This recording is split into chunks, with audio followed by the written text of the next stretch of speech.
오늘은 2021년도 캐나다의 기준금리에 대해서 한번 알아보도록 하겠습니다. 캐나다 중앙은행은 1월 20일 수요일에 기준금리를 0.25%로 유지하기로 결정했으며 경기가 회복이 잘 진행될 때까지 유지하겠다고 발표를 하였습니다.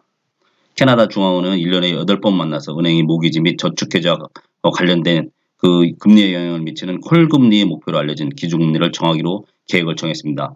1월 달에는 지난주 수요일에 0.25%로 결정을 내렸고요. 이제 3월 달, 4월, 3, 4월, 6, 7월, 9, 10월, 12월 이렇게 8번에 걸쳐서 기준금리에 대한 발표가 있을 것이라고 봅니다.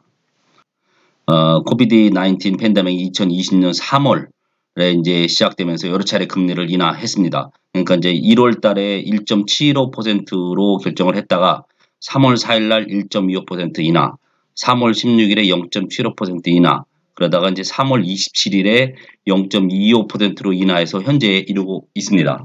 지금 중앙은행에서 볼 때는 단기적으로 경제가 좋지 않을 것으로 보고 있습니다. 왜냐하면 코로나가 아직도 진행되고 있고, 그러나 올해 코로나 백신이 이제 개발이 돼서 사람들이 코로나 백신을 맞게 되고 또 경제가 반등이 있을 것으로 예상해서 2021년도에는 전체적으로 4% 정도 경제 성장을 예상하고 2022년에는 5% 성장할 것이라고 중앙은행은 지금 보고 있습니다. 우리가 이제 2010년도 이후에 종합적으로 기준금리를 살펴보면 2010년도에는 1% 정도, 2015년도에 0.5, 2017년도에는 1% 정도, 그리고 2018년도에는 1.75% 정도였다가, 그러니까 이제 작년에 0.25%까지 이제 내려가게 된 것이죠.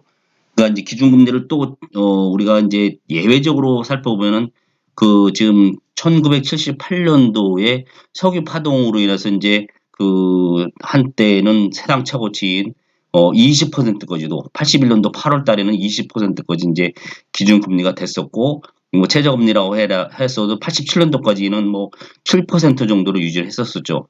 그러다가 이제 2009년도에 3월 달에 금융위기가 있어갖고 이제 기준금리가 처음으로 1.1% 이하로 하락해갖고 0.5%까지 기록을 했었었죠. 이제 그러면서 경기가 이제 회복을 했음에도 불구하고 2014년도에 유가가 60% 떨어졌고, 그때 이제 캐나다가 석유 주도 수출 경제였었는데 경제가 침체가 되었었겠죠.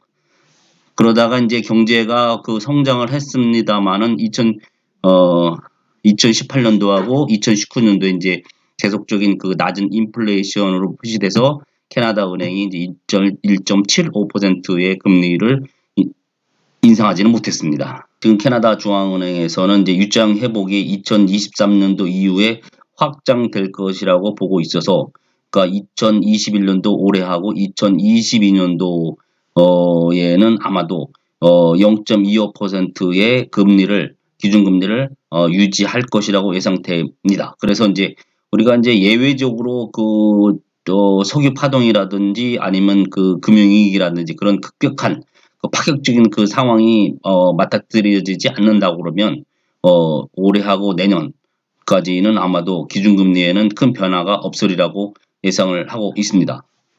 아마 이제 그렇기 때문에 이제 기준금리가 영향을 받는 모기지도 큰 변화는 없을 것이라고 생각하는 것이죠. 기본적으로 캐나다 중앙은행에서는 지금 유자형 회복이 2023년도에 확장될 것이라고 예상함에 따라서 2021년도 올해하고 2022년도 내년까지는 기준금리에 대해서 큰 변화가 없을 것이라고 예상이 되고, 그에 따라서 모기지에 대한 금리도 지금의 상황이 큰 변화가 없을 것이라고 예상됩니다. 감사합니다.